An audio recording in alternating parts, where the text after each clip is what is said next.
Welcome to the Chrysalis Experience, a podcast designed to inspire you to believe in the power of your voice and the strength of your wings. Your voice is your identity, and flying confidently into the fullness of who you are means standing courageously against ugly culprits like fear, anxiety, doubt, and shame. But you possess the greatness required to fly to amazing heights. Join me every Wednesday as I have impactful conversations featuring inspiring women designed to help you boldly, bravely, and confidently fly in your greatness so your unique voice can make a difference in this world. My name is Donloyn LeDuff Gadson. I am a Christ follower, author, artist, wife, and mother of 8. I will be your host as we share in this time of renewal and growth. You are a butterfly, and the chrysalis is your birthplace. It's time to believe in your voice. It's time to be transformed. It's time to mount up with wings like butterflies. It's time to take flight. Hello, butterflies, and welcome to episode 3 of the Chrysalis Experience. These podcast conversations are all about helping you understand and operate in the greatness of your voice. But ladies, voice is powerful, and with that power comes great responsibility. And I cannot think of anyone better to speak with us about the responsibility of voice than renowned vocalist, recording artist, songwriter, and youth educator and mentor, Mahoganee. Mahoganee has been in the business of voice for over 29 years. The credits to her name are impressive. And I want you to listen to what one critic says of her. If Womanism had a soundtrack, then she would be a featured artist. Her musical stylings embody the spirit of this concept. Vocals that are tender and yet powerful, a fiercely original artist with the ability to passionately interpret the greats from Nina to Natalie, a talented trustee of the art for past, present, and future generations. Hearing her live can take you on a global journey through space and time, all the while keeping you intimately connected to your own understanding of the pure joy and pain that is music. Sensual, inspirational, memorable, Mahoganee. And I can attest to that because her music and her voice is stunning. 2 of my personal favorites are My Only Hope and Black Butterfly. And I don't know, maybe she'll give us a little sample of one of those today. But in addition to being a gifted vocalist, Mahoganee is also deeply involved in social and community work through her organization, Responsible Artistry Incorporated, where she and her husband honor their obligation to cultivate the creative minds of young people through camps and programs, workshops, and classes. The depth of her passion and character is inspiring. Please join us as we discuss the responsibility of voice. Welcome, Mahoganee. Ooh, thank you. I don't know how to follow up after that, but thank you. I'm excited and honored to be talking with you because you and I have been online friends. Yes, for so long. And you have inspired me for years. You have inspired me for years. And like that particular one, Black Butterfly, I have played that song so many times, especially in times where I was feeling doubtful of my voice, feeling fearful of stepping out and doing something, feeling anxiety and afraid. And that song is gorgeous, and it says it all, and it's perfect for the Chrysalis Experience, you know. And we're butterfly sisters for sure. But absolutely, thank you. Yes. So, well, we are talking today about the responsibility that comes with voice. And when I decided to invite you to the program, what really spurred it was me taking in and seeing so many people. We see people all around us mishandling the power of their voice, really not understanding that your voice, you know, I teach people all the time that voice is not just the words that come from your mouth. Your voice is your identity, and it can be communicated in many ways, whether it's, you know, through words or song or art or body language. But we're seeing these times, especially with social media, the political unrest, social injustices, see a lot of people abusing the power of their voice, not respecting the voice of others, and even in business. So what sparked this, and it was interesting because the tipping point for me, I was like, I've got to talk to people about this, just the power that is their voice. I'd seen several ladies that I know, and they're all women in business, and they go on social media and they vent about their clients publicly, and they say things that are like, well, if you are the professional and your client is coming to you, your client doesn't always know or understand that this is how this works. And I know it can be frustrating when people, do things that they shouldn't do. Maybe perhaps they're trying to get something from you for less. However, if you're going to share that on social media, I feel it should be shared in a way that teaches and not condemns. For example, being able to say, when you approach someone in this particular industry, make sure that you know what your budget is. Make sure you know what it is that you want, blah, blah, blah, blah, blah. And it will save us both time, and we'll be able to, some sort of way to be able to teach people instead of condemning others. And that was kind of the tipping point for me, where I was like, okay, I've had enough. I see people left and right really abusing the power of their voice and not understanding that to whom much is given, much is required.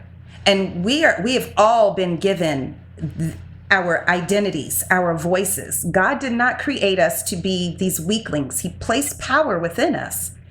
And that's a responsibility. There's a responsibility that comes with that power, a great responsibility. So I really want to talk to you about that and get your thoughts. And let's just dive in. And that was a lot. Yes.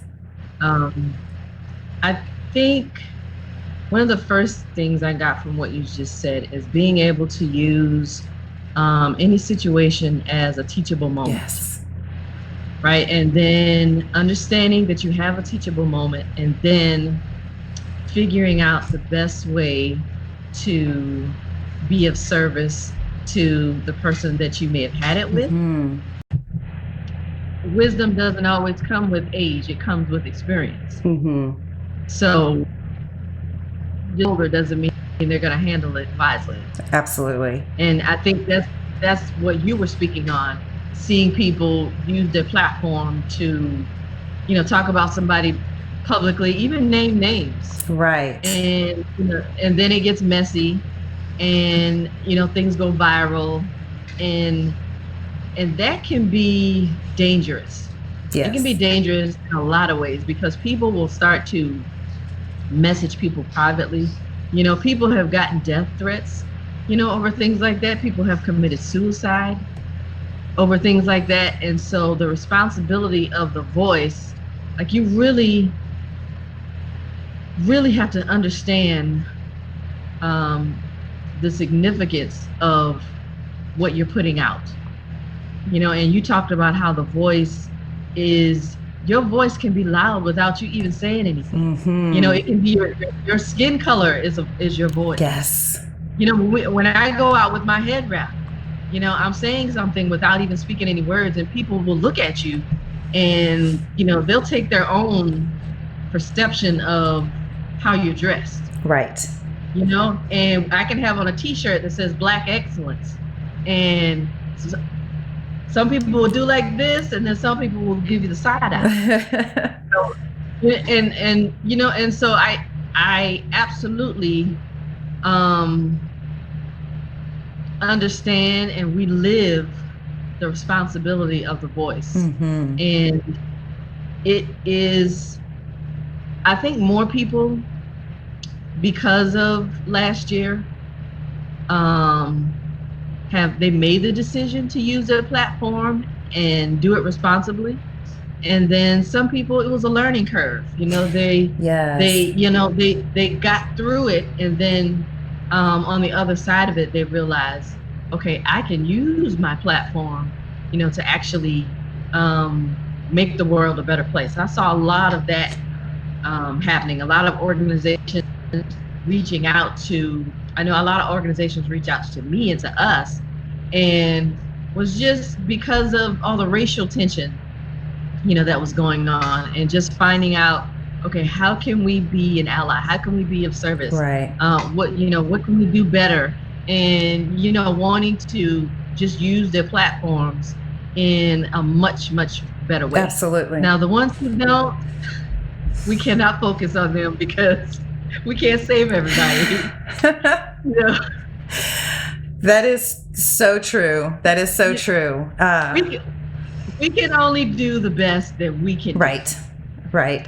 And our 3 words are create, perform, and inspire. And so that's what we always try to do with, every content that we put out. Yes. I think that when we're talking about like the responsibility of voice, and you're talking about teaching, that brings me to, I wrote down some of these points where I feel like we have the responsibility to feed our voices, responsibility to share our voices, responsibility to rest our voices, a responsibility to respect voice, our own as well as others, and a responsibility to collaborate and join our voices with others. And so you spoke about with teaching others, and I think that comes in the responsibility with sharing voice, how we, under that is, our voice is a representation of who we are, and it's an expression of our gifting. It's our light, and we are supposed to allow our light to shine, for everyone to see. But at the same time, we're also responsible for standing up for those who are weaker, advocating for others, standing for what is right, and like you said, teaching, those teachable moments. What is it that sparked that desire for teaching with you? Because you have taken your voice and you do a multitude of things with it, and it's beautiful.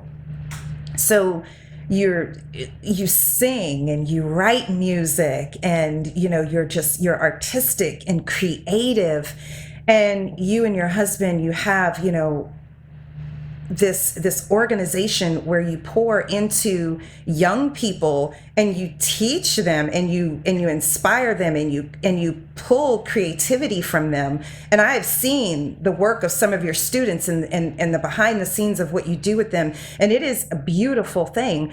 What motivated you to take your voice in that direction? I think the beginning for me was just how I grew up, right? I'm from the South, born and raised in South Carolina. And, with that comes the Southern Belle. And for a lot of my life, I was quiet, and reserved. And I did a lot of writing, like I can remember back to elementary school and middle school that I would just write, before I even knew about putting it together to make a song. I would just write down words. I would just do poetry. And so that was the beginning for me. And then once I got older and realized that, I could actually, I can sing, and then your classmates will egg you on and, hey, can you sing this for me? Can you sing that for me? And so that was where I actually grew the power to use my voice. Because at home, my siblings would, how siblings can be, would you shut up? Would you be quiet? Oh, yeah. So it was the opposite. And so at school is where, I was excited because they wanted to hear me. And so that's where I think I was beginning to get my courage. Yes. Was from my peers. And then, moving into adulthood, it was just a natural progression to, of course, move to singing with live bands. And I started that in Savannah, Georgia. And so I literally have done music all my life. And so, and then I met my husband, who is a music producer. And I think within the first 30 days of us meeting, we did a song together about our sisters. Both of us had lost a sister to drug abuse. Wow. And so he produced the music, and then I wrote lyrics about not just our sisters, but other family members as well. So then we made that music connection. And then as we just did music together, it was a natural progression to just start working with young people. My husband had a cousin who had a nonprofit when we were living in Maryland, and we just started spending time with them. And the way that her organization worked, twice a month they would go out and do a community project. And so we would go out and work with them, and then we would also do music with them. And then we started to think about, okay, so if we're going to be working with kids, we got to be more intentional, about what we're doing and how we're doing it. And so then we were making intentional decisions about what organization we're going to perform for, what festivals we're going to do. So it became about everything.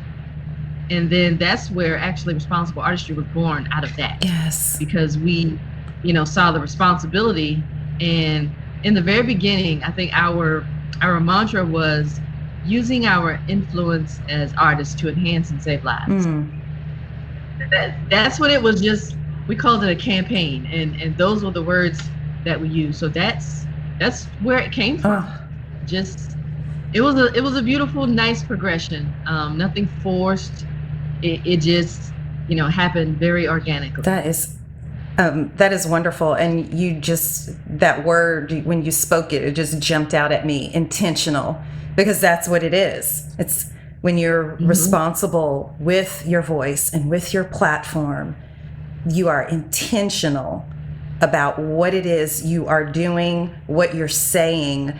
It's not just flying off the cuff or flying out of your mouth or doing whatever.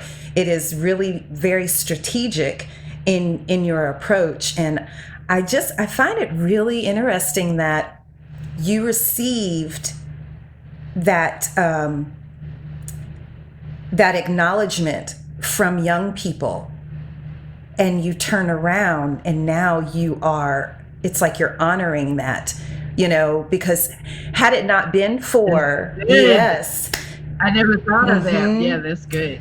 Yeah. Because I have to say, had it not been for the young people, your peers, the people who you were around who were saying, hey, you've got a gift, it's beautiful, share it with us, then you may have believed what siblings do. Siblings are always teasing one another. I'm a mom of 8. I have to stop that kind of stuff around the house all the time. I have to remind them all the time, you think that you're playing, but you're planting seeds of doubt, that they'll hear that later when they get older, when they grow up. I know that happened with me. And me personally, when it came to sharing my voice, I did not have that encouragement at home either. And the ones that should have been encouraging me and affirming me and telling me, hey, you're doing a great job. Keep that up. Keep writing, keep drawing, keep singing. I love to sing also, but then I was told that I was horrible and I was shushed and be quiet and I wasn't the singer in the family. And so then I was like, okay, well then the things that I do that are my expression of voice must only just be for me. And so I would keep them to myself until later in life, I began to realize, well, wait a minute, I am a good writer. I am a talented artist. and I can carry a little tune. I sound all right, you know? And so, right. And so I had to slowly learn, but it was as an adult, really slowly dispelling all of those things that had come against my voice. And again, here, people around me were not being responsible with their voices. And they were not, as one of the things that I said, that when it comes to responsibility of voice, they weren't respecting my voice. And but I find it really beautiful that the people who respected and honored and valued your voice, that you've turned around and kind of brought it full circle, and now you're feeding them. Because then I think that it interrupts a cycle of what oftentimes happens at school, you know, picking on, bullying, things like that. Yeah. And a lot of children don't always understand or appreciate the value and the beauty of artistic expression. You know, a lot of them, you know, you want to be cool, or you want to be down, or, you know, this seems too nerdy or awkward or too deep. But you're really feeding a generation of children and showing them that, hey, creativity is amazing, and we were created to create. And then you are being, as you're responsible with your voice, you're teaching them to be responsible with theirs. You're teaching them to respect and honor others, and it begins to break cycles. Yeah. I love that. It is amazing. That is so good. I mean, you've actually given me some insight into things that I've never thought about. We knew this was going to be good because of all the trouble it went through to get us here. Yes. So. Yes, indeed. That is awesome. So good. What do you say to folks who have, like, some people have platforms like we do that are more public, and then many people do not? What are some ways that people can be responsible and join in that obligation of sharing their voice responsibly and with intentionality, just in their everyday lives? I think the first starting point is going to be at home. And, you know, just based off of my own beginning and, you know, what your siblings would say to you. And even, you know, our parents, they only taught from where they knew how to teach from. Yes. You know, and when you learn, what's that saying? When you learn better, you do better. And so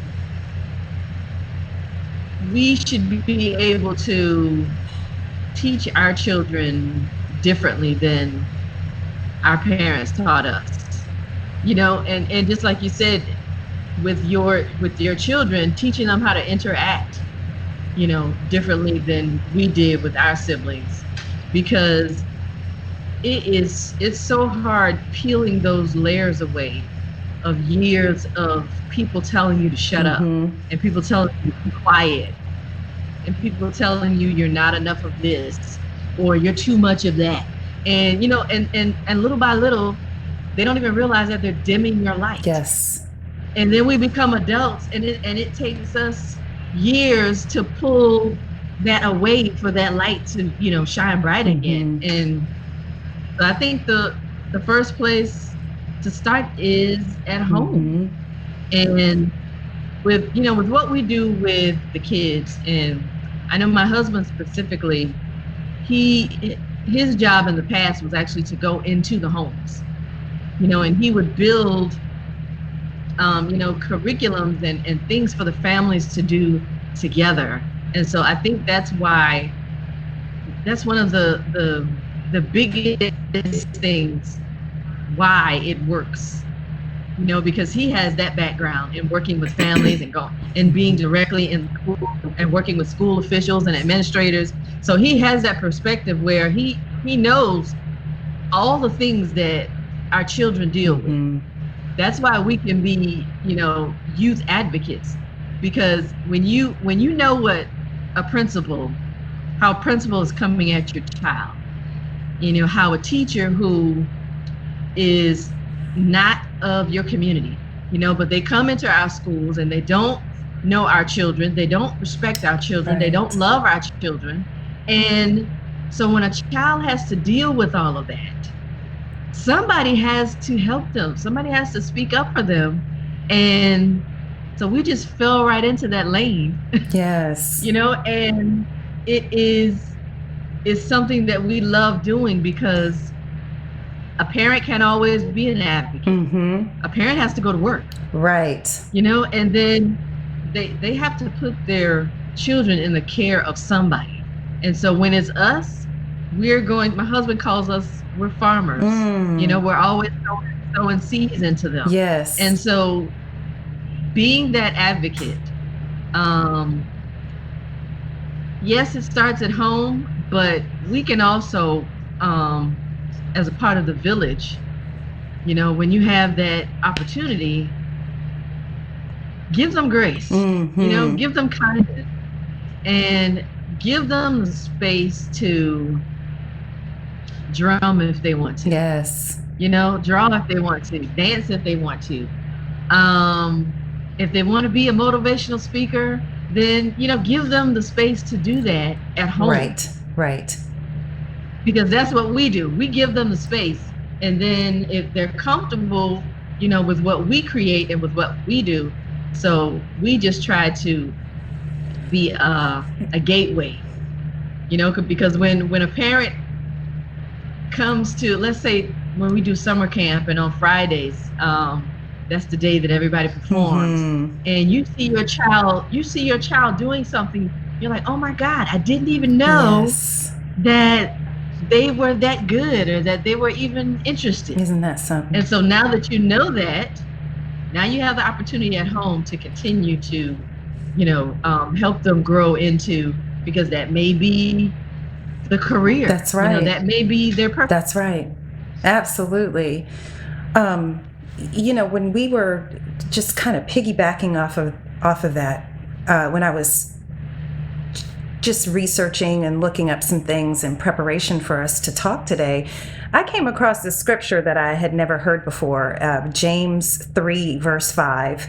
It says, likewise, the tongue is a small part of the body, but it makes great boasts. Consider what a great forest is set on fire by a small spark. It's like our tongues are such a small part of our body, but we can burn something down. Like you said, we could say something to someone that completely uproots all the good seed that has been planted in them, or that completely extinguishes or covers up and dims that light that's inside of them. That small little spark can totally burn down everything that they were meant and supposed to be. And when and so when you talked about, the responsibility at home, as well as educators, those who come in contact with our youth, and not understanding them, maybe not coming from the same background that they come from, or the same, I think that goes in with the responsibility of respecting other people's voices. And this goes for, this is parents to even children being of different generations and not understanding the way that they speak and the way that they are. And, I have to even check myself and say, okay, the hairstyles are going to be different. The style of dress is a little different. The type of music that they like my sons, they like certain types of styles of hip hop that I'm like, what is this? But then I'm like, wait a minute, but it's working for them. Right. It's speaking to them, and they like that, and so trying to really give them the space that they need for their voice to just create in that space around them, you know, for them to paint and decorate and organize their part of the world the way that they want to. And that's exciting when you say, you know what, I may not understand this, but I'm going to put myself in a position to respect it and to try to understand. And I think that goes with everyone, adults as well. Yeah. Knowing that, okay, absolutely. Yeah, it's like, okay, this person is completely different than I am. Their experiences are different. Their life was completely different. Just because I don't agree with them doesn't mean I have to dishonor their voice. I may not agree with them, but I should respectfully give them space to share what they think, how they feel.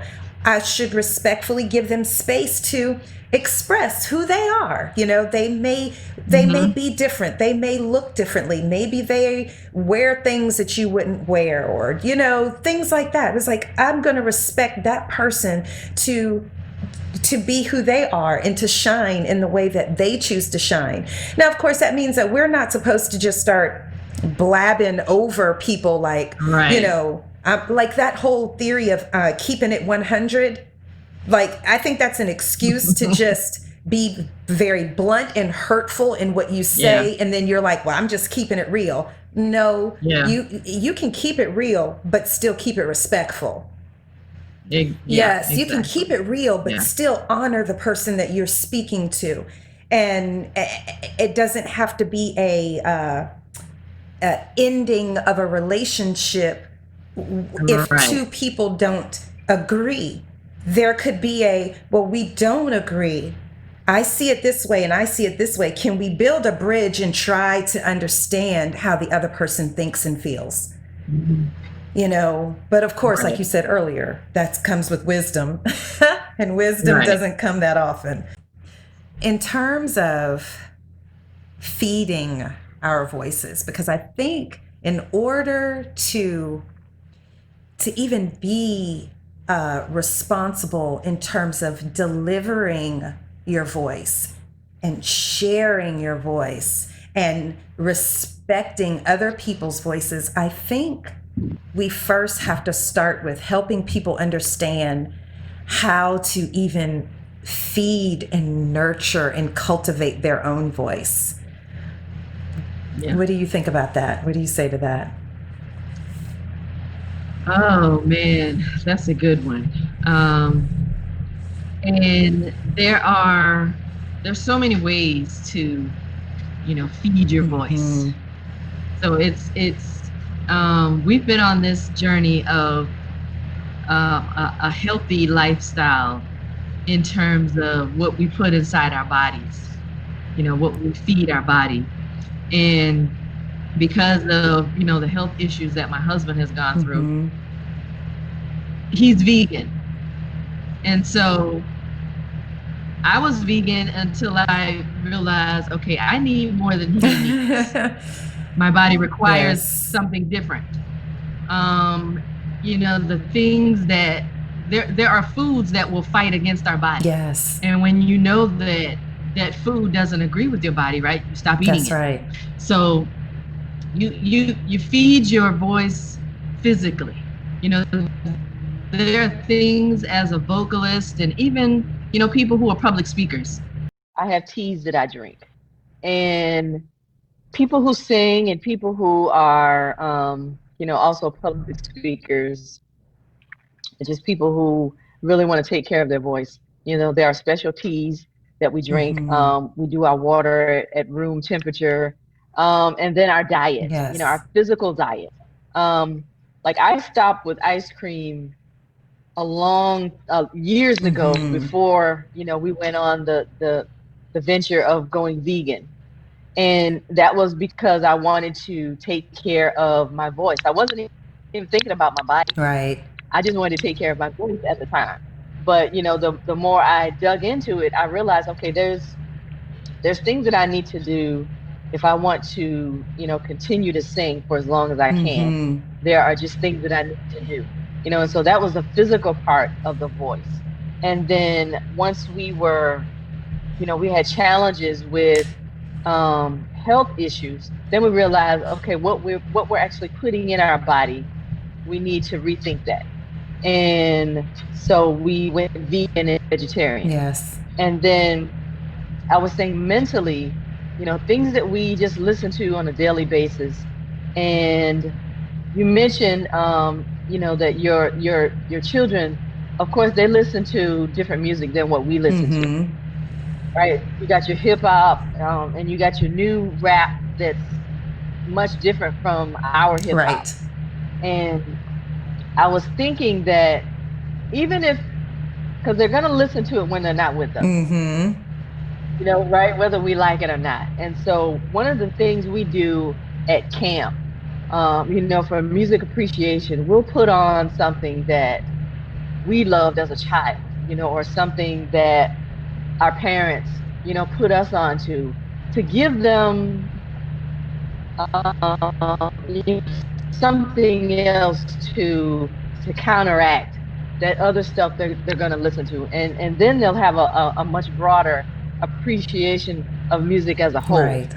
Over here, but then you got Stevie Wonder, to bring you back in, or you got Thelonious Monk, you got Nina Simone, you got Nancy Wilson and Sarah Vaughan, and you got Angie Stone, Erykah Badu and Common.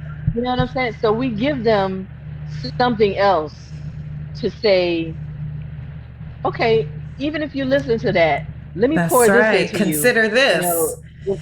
Yes, exactly. Consider this. And then as they get older, they have a much broader appreciation for all types of music. Yes. And so just, feeding them something other than what they think is cool. Right. And just making sure that, because this is something that we also have to pay attention to, and my husband and I, we do it, is what we're watching. When you want to Netflix and chill. Yes, right. Yes. You have to be careful about the things that you're taking in. Oh yeah. Even us, as adults, and if you're watching, are you watching too much news? Are you spending too much time on social media and listening to negative voices? It's like being very careful about, what are you watching? What are you reading? Are you reading? Because a lot of people aren't reading.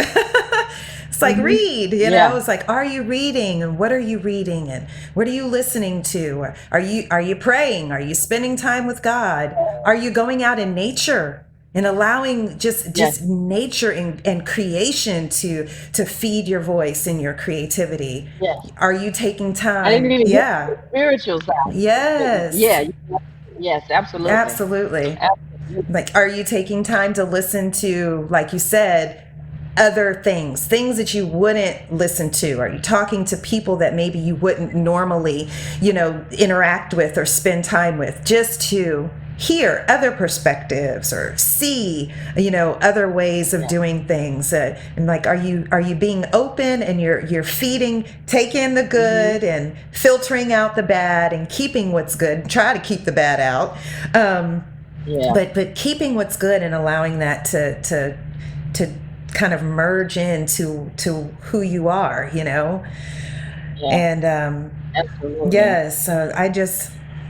I don't know, that's probably one of my favorite things to do is trying to take care of and feed my voice. And like, I'm always on the hunt for things that are inspiring, it's even movies and shows. I'm like, when I sit down and I watch a movie or I'm watching a series, I want to feel inspired. Like, I want it to make me feel like I don't want to ever go to sleep again because I have too many ideas and there's no time for sleep. That's how I want it to make me feel, like, oh my gosh, I'm excited. I want to do this and I want to do that. I want things to just really to breathe life into me, because that's what inspiration is. I mean, it's breathing life into you. It's breathing in. And I think we need to allow that space for life to be breathed into our voice and into our identity, so that whatever good goes in, that we're allowing it to be released in the world. Yes. Oh my goodness. Now, one of the things I have come to love is going to the water. Mm-hmm. It has just, like, I absolutely love just going to the water here on St. Helena Island, and just, if I might be taking some pictures, or, husband and I are just walking and, talking, and but taking a moment to just get away, because it's like a little mini vacation. Yes. To just go to the water, and because it's calming and refreshing, and it just kind of helps you peel away life. Yes. all the stuff that you got to deal with when you leave the water. Absolutely. And get back to. And I think that speaks perfectly to one of our last points, which is the responsibility to rest our voices. Knowing when it's time to be seen and heard, and knowing when it's time to be quiet and just rest and be silent, and taking care of yourself. Taking care of yourself, taking care of your voice, giving that space, time to rest, and, like you said, like, kind of peel away and get away from it all, and get away from the world. Because if we're submerged in the busyness and the details and the sometimes negativity of life, then that's not good for our voices whatsoever. So we have to know when to pull away, when to engage, and when to say, I have nothing to say about this. I'm going to go to the water. I'm going to go and enjoy my quiet cup of tea. I'm going to go and nurture my voice, and I'm going to go and I'm going to rest, and I'm going to take care of it. So one last thing, and I think it's probably the most important, is the responsibility to collaborate with other voices. I think that, for me personally, I think that's one of the most powerful things that we can do with the power that is our voice, is to join it with that power of someone else, and the dynamic effect that can have. Can you speak to us about that? Absolutely, and I think if there's one thing you should have learned in 2020, is that you cannot do it alone. Oh, yes. Because people had to be alone with themselves, maybe for the first time in their adult lives.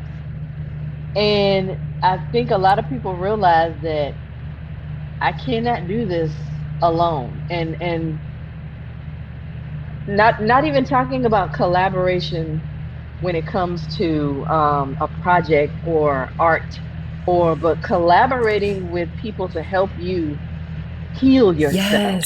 Yes. Finding the right person to help you deal with because you've been alone for 6 months in your apartment or in your house, maybe for the first time with your children, because you're always at work and they're always at school, and something else is going on in the evenings, or you and your mate are always like ship sailing in the night. So now you're there with each other, and you got to collaborate. Yes, absolutely. For the first time, y'all have to really collaborate. We got to work together. Maybe even therapy, and because mental health really came to the top of the water. Yes. And because it was looked at for so long as taboo, or something bad, or something we don't do. But people really realize that mental health, we all have it in some way, shape, or form. Exactly. If you've lived any life, something has come against your mental health. Yes. So just finding the right people to help us and collaborate for my mental health, and and in your artistry, it's always good because your reach is going to go wider. Yes. If you're doing it by yourself, you know, your reach is here. When you work with other people, your reach goes out. Absolutely. You know, talking to other people, like what we're doing right now. You know, and you get nuggets from other people. You know, you become a sounding board. You bounce off of each other. And that's how great ideas and great conversations happen. Absolutely. But I think you absolutely just, you can't continue to and you're going to work yourself to death trying to do it by yourself. Yep. And you won't get anywhere because we need one another. We need one another in this world. We have to come together in this world and join together. And I think last year, you know, we saw a lot of that beginning to happen, a lot of conversations that people had not been having enough of started taking place. And people saying, hey, let's come together and let's talk about this. You know, we're all going through this. We're experiencing this. We're going through that. And then we're going through things personally in our personal lives. We got to get together and we need to start talking and start communicating and start coming together. And we just saw different pockets of people from different communities saying, hey, let's get on a call and let's talk about this and let's share this conversation. And you're absolutely right. So many just nuggets and things that are shared, these jewels, these pearls, these gems that are dropped that you just get to come and pick up and just add it to your repertoire where you're like, oh my gosh, that's amazing. I need that for myself. And that all happens when we honor that obligation to begin to blend our voices with others and have the conversations that need to be had so that we can just begin to literally just lock arms with one another, teach one another. And healing comes from that. Like you said, you know, we start joining together with one another, collaborating, whether it's through projects or conversations or whatever. Healing comes from that. It's interesting, the conversation that you and I have had is like a great segue into the podcast that my husband and I decided to do this year. And it's called Voice Lessons and Sound Advice, The Tones of Life. Wow. And they're really double entendres. You know, they're not voice lessons in the sense where we're going to teach you how to sing. It's lessons that we've learned with through our voice. Yes. You know, and sound advice, things that we feel that we can give because of the lives that we've lived, you know, in our journey. And you really touched on it when you were like, there's so many things about us that are our voice before we even say anything. Thank you for listening to this episode of the Chrysalis Experience with Mahoganee, discussing the responsibility of voice.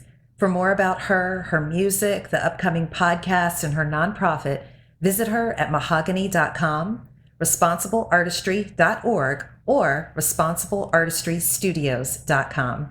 Thanks again for listening. Thank you for joining me for this week's episode of the Chrysalis Experience. If you know an inspirational woman whose life or experiences carry a powerful message of voice, then email me at Donloyn@Donloyn.com. I'd love to invite her to the conversation. Also, visit my website at Donloyn.com. That's DONLOYN.com. There, you'll find links to subscribe so you'll never miss an episode. Also, check me out on Facebook and Instagram, and be sure to subscribe to my YouTube channel at LeDuff Gadson. Until next time, remember, your voice is powerful. Be transformed, emerge, and take flight.